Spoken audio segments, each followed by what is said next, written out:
cowok nggak boleh nangis. VOC. Ketika besar memiliki inner child yang bermasalah. Dapat pasien datang gitu ya, lebih kecil daripada kakaknya dok, ibunya telat sadar. Orang tua menganggap bahwa anak sehat itu adalah ya anak yang nggak pernah sakit.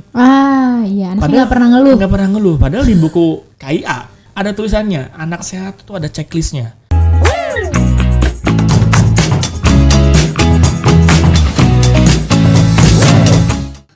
Halo semuanya, kembali lagi di Wisdom Talk bersama aku Dr. Gigi Anissa Rizky Amalia, spesialis kedokteran gigi anak di Medikids Lebak Bulus.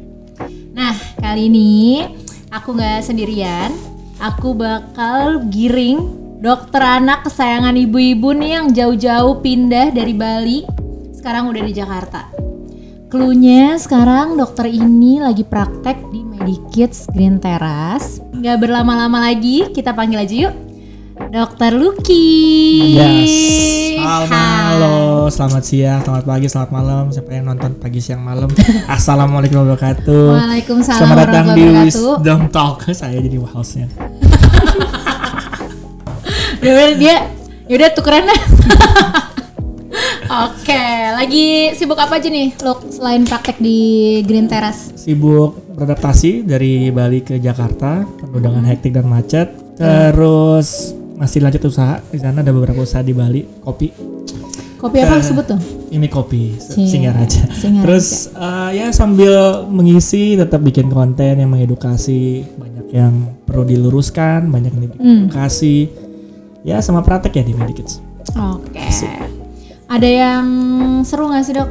Misalnya kayak kan kita praktek dari keseharian, terus keseharian tuh ketemu pasien, terus dibawa nih akhirnya untuk edukasi followers yang dari seluruh Indonesia, bahkan mungkin udah sampai luar negeri lah ya. Nah coba yang ya, bikin kalau ini kan mungkin agak sedikit berbeda ya. Saya dulu di Bali, terus Bali juga kan bukan Bali Canggu atau Seminyak ya. Terus sekarang pindah ke Jakarta, tengah kota, terus very well educated, orang tuanya sangat into the anaknya gitu ya. Yes. Bukan anaknya, ibunya aja tapi bapaknya ikut. Benar. Bapaknya ikut nemenin, suatu tanda yang bahwa orang tua ini benar-benar parah, bukan cuma ibu doang. Ya, jadi bapaknya ikut tanya-nanya, ikut-ikut curious, ikut-ikut khawatir, ikut-ikut tahu anaknya milestone-nya apa, kenapa dia nggak mau makan, bagaimana cara stimulasinya, itu bagus banget. Jadi suatu nilai tambah, tapi jadinya mengedukasi dua ya, bapak sama ibunya. Gitu. Kok bisa kenapa juga sama neneknya? Karena kadang-kadang neneknya yang perlu banyak diedukasi. Kadang juga suka ada ya pasien bawa nenek kakeknya, terus kayak dok, tolong bilang dok sama ibu saya. Ya karena kadang-kadang kalau gitu ke satu rumah itu harus satu suara, satu visi. Bapak ibunya udah kita ajarin namanya feeding rule, kita ajarin cara stimulasi. Itu kalau neneknya bilang anak seperti itu nggak boleh dudukin, gendong terus susah. Karena yang punya rumah jangan-jangan yang punya rumah neneknya. Kan? Jadi kita harus kasih tahu satu rumah, satu atap, satu suara, satu visi. Support sistemnya harus satu sisi ya. Jadi emang sih berasa banget kalau di Jakarta tuh kita itu sangat bergantung sama support system banget sih. Apalagi kalau soal tumbuh kembang anak nih. Nah, jadi ini ngomong-ngomong nih, tadi kita udah ngomongin, sempet nyinggung dikit kalau soal feeding rules gitu ya. Terus pola asuh yang memang bapak tuh di sini tuh into sekali sih sama parenting emang. Saya mau bahas soal tumbuh kembang anak nih. Nah, sebenarnya kan kebetulan saya ini anaknya ada 3 nih. Dan itu tuh benar-benar sebenarnya pantau tumbuh kembangnya tuh beda banget tuh dari kakak yang sekarang udah 11 tahun. Dulu polanya gini. Terus si adek 6 tahun, 5 tahun tuh setiap tren yang keluar itu beda banget gitu. Jadi sebenarnya ini dulu deh, yang wajib dipantau untuk tumbuh kembang anak tuh apa aja sih sebagai orang tua? Oke, dan kalau kita ngomongin tentang kakaknya yang 11 tahun, adiknya 6 tahun. Sekarang pengen berapa umurnya? 5 tahun. Kita harus membesarkan anak sesuai dengan zamannya. Betul. Ya kan? Kalau zaman dahulu mungkin beda dengan sekarang. Dulu keras, nggak boleh nangis. Cowok nggak boleh nangis. VOC ya. Agak keras namanya di VOC gitu ya. Karena pengen ngebuat anaknya itu siap gitu ya menghadapi dunia. Tapi ternyata setelah penelitian dengan kerasnya seperti itu, tidak mengafirmasi emosi dan lain-lain, ketika besar memiliki inner child yang bermasalah. Kan sekarang inner child juga lumayan ya. Wah, inner child saya nih gitu. Gara-gara dulu nggak pernah dibeliin mainan, sekarang mainan dibeli terus semuanya. Beli Lego terus bukan anaknya nih, bukan bapaknya tapi itu inner child-nya kan. Nah kita pengennya kita bukan membenarkan lah ya. Kita sudah ada penelitian terbaru, sudah ada guideline terbaru, maka kita ikutilah. Maka besarkanlah anak kita sesuai dengan zamannya. Dulu nggak ada tuh begitu, ya karena dulu ada yang ditelitinya. Dulu penyakit ini nggak ada, karena tahu penyakit itu ada dari dulu, cuma nggak ketahuan aja. Karena ada penelitiannya, sudah ada guidelines-nya, ya kita ikuti, gitu. Dengan dibantu oleh orang yang ahli. Jangan dibantu atau diarahkan oleh influencer yang tidak tahu. Aduh.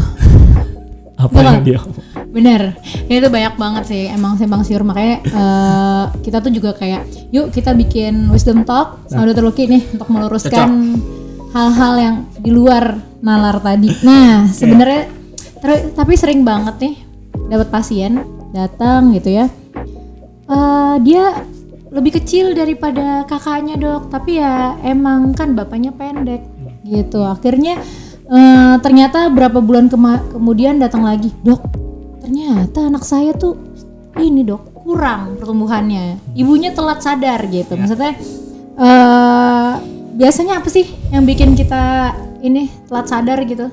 Ya tadi kan tidak belum ngebahas tentang tumbuh kembang gitu ya. Sekarang itu banyak keluarga membawa anaknya itu nggak ada keluhan anaknya sehat-sehat aja. Itu kan dok saya mau cek tumbang. Ya bagus banget. Ya kan? Nah itu bagus tuh, malah banyak mungkin pasien saya 70% seperti itu. Cek tumbang dok gitu. Ya mungkin karena saya baru pindah kali ya, pengen ngecek aja cek tumbang. Nah kan tumbang ini ada definisi sebenarnya. Saya kurang suka sih dibilang tumbang kan kayak jatuh. Tumbang, kayak nggak enak banget sih. Padahal adalah pertumbuhan dan perkembangan. Ini adalah dua hal yang berbeda. Betul. Dua hal yang berbeda, tapi dua-duanya adalah kewajiban pada anak. Bedanya manusia dewasa dengan manusia yang belum dewasa, itu anak-anak dari 0 bulan sampai 18 tahun itu anak itu wajib untuk bertumbuh dan berkembang. Dua hal yang terjadi dan dua-duanya harus dua-duanya itu terpisah gitu. Nyambung tapi terpisah. Jadi nyambung tapi terpisah. Jadi jangan bilang anak saya tumbang bagus gak? Kita dulu pertumbuhannya bagus atau enggak, perkembangan bagus atau enggak. Kalau kita ngomongin pertumbuhan berarti adalah masalah fisik. Tinggi, berat badan, lingkar kepala. Itu lihat dari fisik. Jadi kalau anaknya bagus kan dok pertumbuhannya, kita lihat nih berat badan naik atau enggak, tinggi badan naik atau enggak, lingkar kepala naik atau enggak. Kalau dia mengikuti dengan garis sesuai dengan garis pertumbuhan, berarti dia pertumbuhannya bagus. Juga jangan lupa dengan perkembangan. Kalau tadi pertumbuhan adalah masalah fisik, perkembangan adalah masalah kemampuan. Kita tahu bayi 0 bulan baru lahir bisa ngapain sih? Belum bisa joget-joget, dia cuma bisa nangis. 3 bulan kepala goyang-goyang, 6 bulan udah mulai agak duduk-duduk, 1 tahun udah mulai jalan-jalan sedikit. Nah itu adalah perkembangan kemampuan anaknya. Nah yang jadi problem itu adalah orang tua menganggap bahwa anak sehat itu adalah ya anak yang nggak pernah sakit. Iya, anak nggak pernah ngeluh. Nggak pernah ngeluh. Padahal di buku KIA, saya lupa tuh halaman berapa, ntar dicoba di screenshot di sini. Ada tulisannya, anak sehat itu ada checklistnya. Benar. Bukan cuman nggak pernah sakit, tapi anaknya aktif. Anaknya mempunyai perkembangan sesuai dengan usianya. Artinya 6 bulan duduk sedikit, leher udah cukup kuat, 9 bulan duduk sendiri, setahun udah mulai berjalan, 2 tahun udah bisa ngomong 2 kata. Itu berarti perkembangannya bagus. Kalau kita ngelihat secara awam berarti anaknya aktif. Oh anak saya aktif dok, lari-lari aja dia. Tapi bagus nggak pertumbuhannya? Jadi jangan cuma nggak sakit, jangan cuma anaknya terlihat aktif, tapi anaknya juga tumbuh sesuai dengan usianya. Nah itu berarti pertumbuhannya bagus. Tahu dari mana pertumbuhannya bagus ya, kita harus ukur, lalu kita plotkan ke dalam grafik pertumbuhan, lalu kita interpretasikan apakah pertumbuhannya sesuai dengan grafik atau enggak. Sesuai dengan grafik, saya nggak pernah bilang, dokter anak nggak pernah bilang anaknya tumbuh sesuai dengan harapan ibunya. Kok kenapa tetangga saya cabi-cabi gemes? Saya nggak kurus dok. Terus kita cek proporsional kok. Tapi kita tetangganya gendut, berarti tetangganya yang obesitas. Jangan kamu membandingkan anak dengan yang sehat dengan anak yang berlebihan. Jadi kalau mau membandingkan adalah bandingkan anak saat ini dengan 3 bulan yang lalu. kenaikannya bagus enggak, perkembangannya meningkat atau enggak. Gitu. Jangan ngeliat anak dari sini dengan tetangga, belum tentu tetangganya bener. Iya. Tetangganya doping susu. Ya makanya itu objektif. Gitu. Oke, jadi tapi gini, pernah ada pengalaman anaknya teman sendiri, kebetulan dokter gigi anak juga. Jadi dia merasa anaknya ini pendek ya, dia bilang pendek. Tapi ternyata stunting. Nah, jadi terus ada juga kejadian yang merasa kayaknya anak saya stunting nih. Tapi ternyata di plot wajar kok pertumbuhannya, emang masih pendek gitu. Jadi kapan sih orang tua harus khawatir anaknya ini pendek kah, stunting kah, atau ya udah emang turunan bapaknya gitu pendek. Bapaknya lagi yang disalahin. Ya, jadi kalau mengatakan anak itu pertumbuhannya bagus atau enggak, itu kita jangan menggunakan subjektif. Kok anak saya kayak pendek deh. Kok anak saya kayak kurus deh. Tapi ada objektifnya. Apa itu objektifnya? Kita lihat dari kurva pertumbuhan. Untuk anak 0 sampai 2 tahun sampai 5 tahun kita menggunakan kurva pertumbuhannya WHO. Setelah usia 5 tahun IDAI menyarankan menggunakan CDC. Kelihatan tuh di grafiknya. Kalau kita plotkan dengan usia lalu tinggi badannya, kalau dia tidak di bawah -2 standar deviasi, di sini ya. Ditaruh ya. Tertempel sini. -2 standar deviasi itu anaknya normal. Kalau di bawah -2 dia bilang pendek. Di bawah -3 itu dibilang sangat pendek. Jadi jangan ada subjektif. Nah, anak pendek itu ada anak pendek normal, ada anak pendek tidak normal. Nah, stunting itu adalah anak pendek yang tidak normal. Secara definisi, stunting itu adalah anak pendek, yaitu dibilang -2 standar deviasi sesuai dengan kurva dan usianya dan jenis kelaminnya, yang disebabkan oleh kekurangan gizi kronis. Ya, jadi masalahnya anaknya pendek karena kemasalan gizi. Jadi terjadi secara terus menerus nih kekurangan gizinya. Kekurangan gizi karena berat badan itu kan ada berat badan tinggi badan nih. Berat badan itu adalah hal yang paling awal bermasalah ketika ada anak bermasalah nutrisinya. Jadi misalnya anaknya sakit 1 minggu atau nggak mau makan 1 minggu atau makan kerupuk doang 1 bulan, maka yang pertama kali berubah tidak naik bagus itu berat badannya dulu. Tinggi badan tetap bagus gitu. Nah, kalau ibunya bilang nggak apa-apa lah, kasih aja kerupuk, yang penting anaknya aktif. Lama berat badan lama nggak naik. Setelah berat badan tidak naik yang lama, 2 bulan 3 bulan, tapi tinggi badan ikut nggak naik. Tinggi badan ikut nggak naik. Nah, begitu tinggi badannya itu nggak naik, lalu menyentuh di bawah -2 standar deviasi, berarti ini adalah stunting. Oleh karena itu, kalau anak dibilang stunting itu nggak bisa datang pertama kali ketemu saya, stunting nggak bisa. Pas lihat dulu pertemuannya gimana sebelumnya. Dia plot dari awal tuh ya. Dari awal, apalagi kalau makin bingung kalau nggak buku kaya nggak pernah diisi, nggak pernah ditulis kan bingung. Anak saya stunting, tahu dari mana stunting? Harus ada objektifnya. Gitu. Jadi gini, tapi sebenarnya kan gini kan, yang jadi masalah tuh salah satu juga gini, kita punya vaksin yang harus terus-terusan ketemu dokter tuh sampai di 2 tahun aja. Baru ketemu lagi di 5 tahun. Nah, kalau itu jadi sebenarnya tuh harusnya kan kalau ke dokter gigi nih Luk ya. Pasien tuh ketemu saya tuh ada 3 bulan, 6 bulan. Jadi rutin gitu. Rutin 6 bulan. Jadi sebenarnya kalau ke dokter anak seharusnya kan di usia-usia di atas udah lewat nih, udah enggak ada vaksin lagi nih. Di atas 2 tahun kecuali flu ya gitu ya. Nah itu dia harusnya per berapa bulan sih sebenarnya buat liatin? Rekomendasi gini kan, kalau kita tahu 1000 hari pertama kehidupan dari janin lagi hamil, lalu lahir sampai usia 2 tahun itu adalah fase golden, fase emas, di mana pertumbuhan dan perkembangan janin dan anak bayi sampai usia 2 tahun itu lagi cepet-cepetnya. Itu harus diperhatikan nutrisinya, kesehatannya, stimulasinya. Oleh karena itu rekomendasi sebenarnya itu setiap bulan sampai setahun itu ketemu dokter anak. Setelah itu 2 bulan sampai 3 bulan oke lah. Lebih bagus lagi kalau tiap bulan. Nah yang jadi permasalahan sekarang adalah baik di puskesmas atau ketemu dokter anak itu ketemu dokter anaknya untuk vaksin sekalian untuk kontrol tumbuh kembang. Padahal kebalik. Harusnya setiap bulan ketemu dokter anak untuk ngecek anaknya pertumbuhan perkembangannya bagus sekalian divaksin. Jangan karena nggak divaksin anaknya nggak ada cek tumbuh kembang. Permasalahannya setelah 9 bulan itu kan udah mulai jarang tuh. Iya bener banget. Itu yang sering loss. Apalagi misalnya termasuk di kalau kontrol di puskesmas ya, termasuk ya. Puskesmas kan tuh ada 0 bulan lahir vaksin, 1 bulan ada BCG, 2 bulan, 3 bulan, 4 bulan tuh ada DPT. Habis 6 nah, bulan 5 bulan tuh hilang. 6 bulan nggak ada, 7 bulan nggak ada, 8 bulan nggak ada lagi 9 bulan. Padahal di antara 4 bulan sampai 9 bulan ini ada fase paling krusial terjadinya stunting, terjadi permasalahan nutrisi, di mana mulai MPASI, GTM, aduh. Pas lagi mulai masa makan malah nggak terkontrol, jadilah masalahnya jadi makin kacau. Ketemu udah terlambat, 9 bulan cuma vaksin doang, hilang lagi. Ketemu saya setahun setengah udah stunting. Padahal stunting kalau terjadi di anak di bawah 2 tahun dan tidak diperbaiki, efeknya sampai dewasa. Kecerdasannya lebih rendah, anaknya lebih gampang sakit. Ketika besar lebih gampang diabetes, lebih gampang serangan jantung, lebih sering hipertensi. Itu jadi karena stunting, bukan karena pendeknya ya. Tapi karena stuntingnya itu. Jadilah 2 tahun ini pertama, terutama bukan cuma 2 tahun aja, terutama di 1000 hari pertama kehidupan lebih diperhatikan.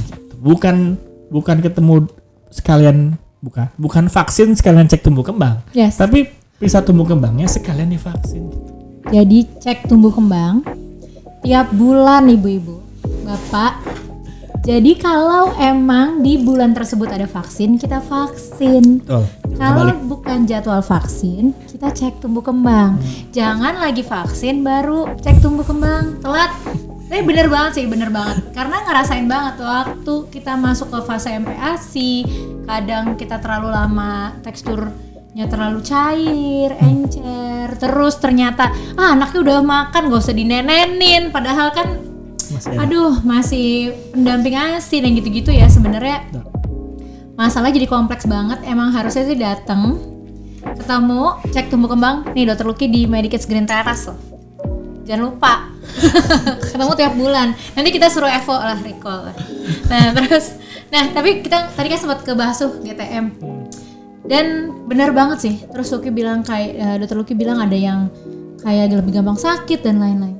Dan saya pun ngalamin nih, anak nomor 2 itu pernah GTM di usia pokoknya 7 ke 8 deh. 7 ke 8. Cuma ya udah datang aja bawa ke dokternya gitu ya. Waktu itu kalau menurut Dr. Lucky nih, secara pandangan medis ada nggak sih strategi yang tepat untuk masalah GTM ini? Secara medis GTM itu bukan diagnosis. Secara tertulis GTM itu adalah ucapan atau labeling dari orang tua melihat anaknya menolak untuk makan. Dan mempunyai ekspektasi ketika anak makan itu makannya langsung lahap kayak bapaknya, layak bapaknya. Padahal bapaknya juga untuk makan juga kan jangan ya, kita lihat makan itu adalah sebuah kemampuan, sebuah skill. Ya kalau menyusui itu ya skill juga, tapi ada refleksnya di sana. Anak tinggal buka mulut, posisinya pas, nyedot, itu sudah ada refleksnya. Tapi untuk makan itu banyak sekali kemampuan motorik dan sensorik visual yang berpengaruh ya, yang ada dulu nih. Kemampuan motoriknya gimana, kemampuan sensoriknya gimana, visualnya gimana. Layaknya kita belajar sepeda, nggak mungkin hari pertama main sepeda langsung bisa ngetril. Setuju ya kan, jatuh pakai kursi, pakai apa, pakai roda 4 dulu, kanan kiri dipegangin bapaknya, lepas satu miring-miring, pakai kain, jatuh dulu, lalu baru mulailah jago. Begitu jago tetap aja bisa jatuh. Begitu juga dengan makan. Jangan berharap anak usia 6 bulan dari zaman dia baru lahir cuman bisa ngenyot, lalu berharap begitu ngasih makan langsung hap nyam pakai tangan hap nyam. Nggak ada yang belepotan, jangan harap. Bayangkan seumur hidupnya dia hanya pernah ngelihat dan merasakan susu yang buat dia kenyang, lalu ada sesuatu yang berasa, yang bertekstur, yang berbau, yang berwarna, itu harus dimakan. Benar. Bagaimana bisa? Jadilah harus kita berempati. Kita jangan nganggap bahwa ini adalah anak dewasa. Benar. Ini anak kecil nih, tangan aja masih bingung. Ini kok apa sih? Anak saya nggak mau makan dok, maunya dilepe-lepe aja. Dia makan, wah rasanya agak asin, buang wah aduh anak saya GTM dok, padahal itu adalah kemampuan anaknya exploring gitu. Benar. Yang jadi suka masalah satu, orang tuanya over ekspektasi. Yang kedua, orang tuanya tidak mengikuti kemampuan anaknya. Kayak 6 bulan pertama makanannya kan emang secara pure gitunya kan disuruhnya pure ya. Pure itu pure sih pure ya. Bubur halus lah pokoknya gitu ya. Bubur halus. Nah, itu kan anaknya 6 bulan kan cuma apa doang kan. Begitu dia sudah mulai ada kemampuan ngunyah, tangannya udah mulai bisa gapai-gapai, maka kita ikuti. Yes, naikin jadi mulai naikin teksturnya, kasih finger food. Udah nggak mungkin lagi. Kalau 6 bulan mungkin masih diem aja deh. Karena setahun mana bisa makan maaf gitu, tangannya pasti akan main. Iya kan? Ini apa nih? Tapi yang jadi orang tua, aduh anak saya nggak bisa diem dok. Akhirnya apa? Dikasih mainan, dikasih handphone, biar dia diem. Digendong, biar dia diem bisa makan. Padahal harusnya orang tuanya kita itu mengikuti kemampuannya. Kalau anaknya bisa megang, kasih sendok. Bisa makan, kasih finger food. Contohin makan di depannya. Karena feeding rules itu bukan cuman jangan makan 2 jam sebelumnya, makan cuma setengah jam. Enggak, ada banyak. Salah satunya adalah dorong anak untuk makan sendiri. Karena anaknya sudah mau makan sendiri dok, tapi nggak saya kasih, jadi anaknya mau makan. Jadi itu salah siapa? Anaknya mau makan kok, tapi ibunya nggak mau, pokoknya disuapin. Soalnya kalau makan sendiri berantakan dok, berantakan. Ya itu mau main sepeda langsung ngetril besoknya atau gimana? Ya emang over ekspektasi sih emang parents tuh. Nah tapi ada juga parents yang over ekspektasi soal menurut dia anaknya makannya hap lahap banyak, kok bebehnya segitu-segitu aja ya. Kalau dulu pas ASI kontrol naiknya 1.000 ya kan, kok sekarang naiknya dikit sih dok gitu, nggak nyampe 1.000 lagi. Kalau anaknya 2 tahun ya kan, dia 24 bulan tuh. Kalau dia setiap bulan naiknya 1 kilo, berarti berapa tuh? 24 kilo. Dalam 2 tahun 24 kilo segede apa? Karena kalau kita ngeliat dari pertumbuhan, memang naiknya itu tidak sekilo setiap bulan terus. Semakin dia nggak gitu lagi. Semakin dia besar, semakin berkurang.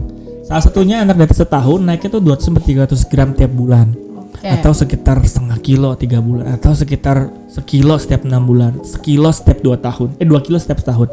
Jadi memang udah mulai nggak banyak naiknya, tapi harus tetap naik karena anak itu harus naik, harus bertumbuh. Harus bertumbuh.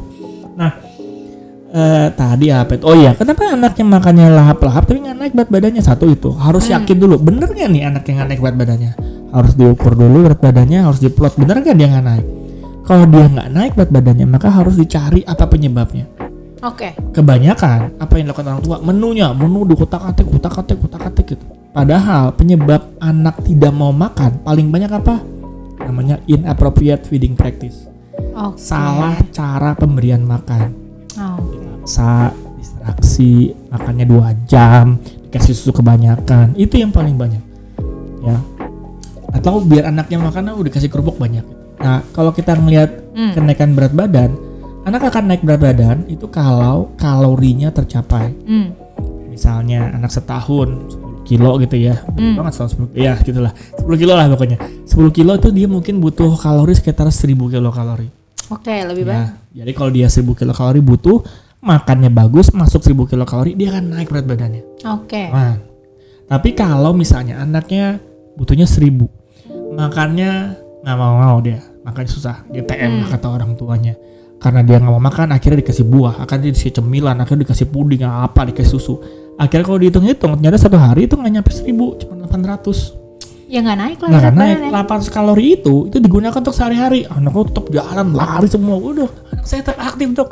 Tapi pertumbuhannya nggak bagus, nggak naik berat badannya. Karena dia butuhnya 1.000, itu 800. Nah itu dosis itu kepake karena kalorinya kurang, nggak akan naik berat badannya. Itu yang paling sering. Gitu. Tapi bukan itu dong penyebabnya. Ada juga keadaan di mana anak butuhnya 1.000 kalori. Anaknya makannya lahap dok, dikasih 1.000 kalori. Bener dok, proteinnya cukup, lemaknya cukup. Masuknya 1.000 dalam tubuhnya. Tapi yang terserap itu cuma 800. Itu namanya gangguan penyerapan. Ya, itu juga lumayan banyak. Penyebabnya banyak tuh gangguan penyerapan. Bisa kekurangan zat besi, bisa alergi, bisa infeksi pencernaan, bisa malabsorpsi, itu banyak. Ya, selain itu juga ada juga anaknya harusnya 1000 kalori, dia nyata naik nih karena satu hal harusnya anak susu segitu butuh 1000 kalori, dia naik jadi 1200. Jadi walaupun makannya 1000 kalori tetap nggak naik karena kebutuhannya meningkat 1200. Karena aktivitas gitu misalnya. Enggak. Kalau itu biasa karena kebutuhan kalori itu udah ngitung anak segitu emang kebutuhan segitu. Tapi kalau dia naik 1200 ada penyebab lainnya. ISK contohnya infeksi. ISK, tuberkulosis. Atau suatu penyakit hormon misalnya hipertiroid atau penyakit jantung bawaan banyak. Nah, jadi ketika anak yang nggak naik berat badannya nih, ibu yang pertama kali benar adalah benerin dulu feeding rules-nya. Yakinkan dulu pemberian makannya benar. Ya, tapi jangan itu aja yang diotak-atik. Udah diotak-atik nih feeding rules dibenerin, nah itu 1 bulan, 2 bulan, 3 bulan kan lama anaknya stunting. Kalau jangan diem-diem lama-lama juga kalau gitu. Kalau 1 bulan nih udah dibenerin feeding rules-nya, ibu udah yakin feeding rules sebenarnya, udah bener nih dok caranya. Tapi mesti nggak naik saat yang ketemu dokter anak. Dicari yang lain karena penyebabnya bukan cuma itu doang. Jangan-jangan kurangan zat besi, jangan dari ISK gitu. Jangan itu aja deh utak-utik kan. Jadi yang tadi saya sempat cerita anak saya 1 bulan GTM itu udah nanya nih kenapa? Gak apa-apa, benerin feeding rules. Udah bener. Ya kan? Jadi selain gizi itu ternyata aspek tumbuh kembang yang lain gitu ya. Kalau kita bilangin itu bisa dibilang red flag gak sih? Bisa. Ya kalau kita ngeliat dari buku ayatnya kalau dia 2 bulan berturut-turut naik berat badan saatnya cari. Oke. Jadi yang benar ternyata anaknya ADB loh. HB-nya cuma 8 dan itu ketahuannya karena dirawat. Jadi HB cuma 8, HB dibenerin, makannya lahap, naik. Jadi sebenarnya tanda-tanda yang kita perlu singkirkan paling gampang tadi feeding rules, gitu kan. Terus, tapi kalau orang tua sudah yakin banget feeding rules sudah diperbaiki, udah disingkirkan gitu ya, berarti perlu ke dokter gigi anak, cek tanda-tanda lagi, apalagi yang perlu diwaspadai gitu. Kebiasaan dokter anak. Dokter anak. Ke gue nantinya. Tapi benar-benar, tapi kadang gigi itu juga gitu. Betul, sih. Saya juga ngomong gitu. Jangan-jangan anak nggak makan karena giginya bolong. Sakit, siapa yang mau? Atau nggak sariawan dan penyakit mulut. Bisa juga. Tumbuh gigi. Banyak banget sih. Tapi kayak, jadi jangan diagnosis sendiri. Jangan cek-cek influencer yang bukan expertise-nya. Jadi bawa ke dokter anak, ahli gizi itu perlu gak? Ahli gizi, sebenarnya gizi pun masuk dalam subnya anak ya. Jadi kita dokter anak itu kan dokter spesialis. Sama dengan dokter gigi, ada dokter gigi anak, ada lagi kan subspesialisnya kan konsultan sama. Jadi dokter gigi, dokter anak, dokter spesialis anak itu kita punya 4 sub gizinya ada. 14 ya. Kayak dokter Damayanti itu ya? Ya, Prof Damayanti itu. Oh iya jadi Prof. Damayanti itu sebenarnya bagian nutrisi. Ada nutrisi, ada jantung, ada ginjal, ada paru, ada hormon, banyak sekali. Nah kalau bagian nutrisi secara general dokter anak bisa. Tapi kalau memang perlu sangat spesifik prioritas ini tes itu dokter gizi, nutrisi dan penyakit metabolik. Jadi nggak langsung periksa semuanya gitu ya? Semua itu berjenjang sebenarnya. Karena kalau mau ngecek semuanya ya bisa aja, cuman mahal aja. Dan mungkin juga belum tentu perlu. Udah banyak banget ya, kompleks banget.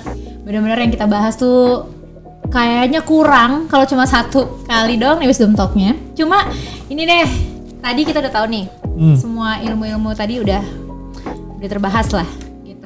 Ada nggak sih hacks?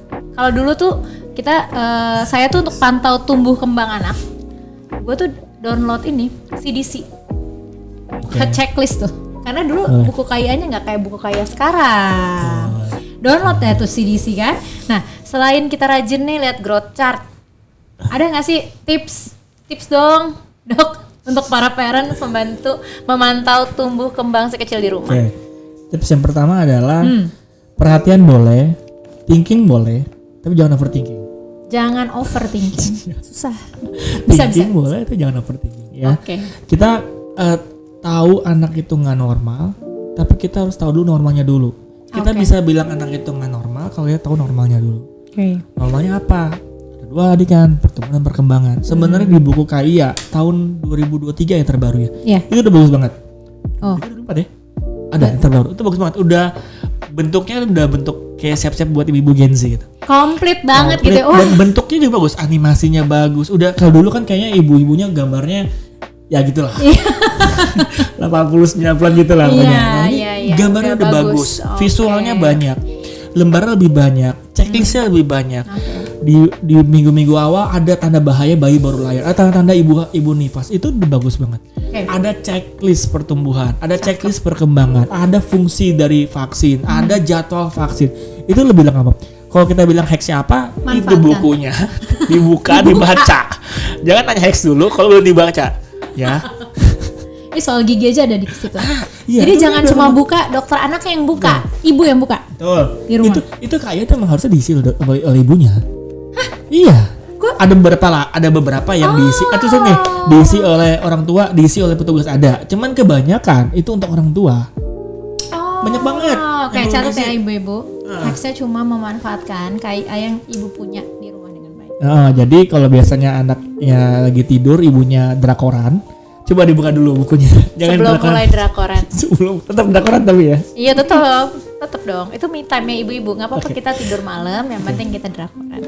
Oke deh, seru banget hari ini. Wisdom Talk kita hari ini seru banget. Kayak ini pasti ibu-ibu coba komen ramein kira-kira apa sih yang mau ditanya gitu, atau langsung aja bikin appointment ke Dr. Lucky di Medikids Green Terrace gitu ya. Sebelum closing nih dok, ada pesan apa ya?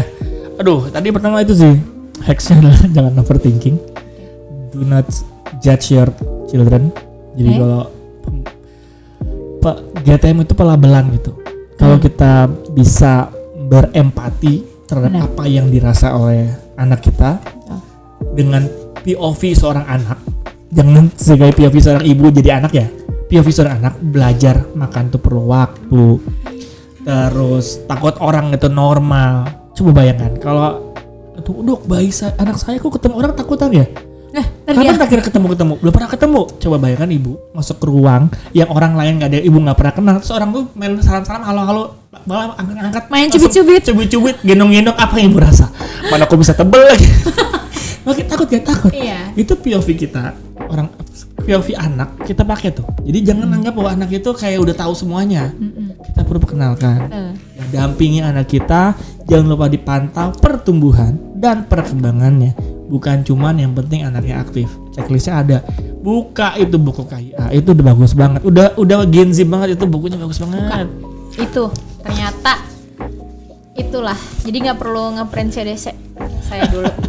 Oke, terima kasih banyak Dr. Lucky atas waktunya. Sama-sama, udah main ke kantornya Wisdom Talk. Oke, teman-teman semua, ayah ibu yang udah nonton sampai habis, makasih banget.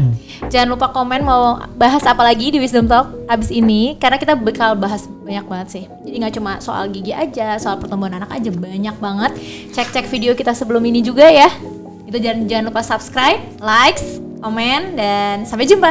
Dadah. Bye bye. Terima kasih. Bye bye. Assalamualaikum. Waalaikumsalam.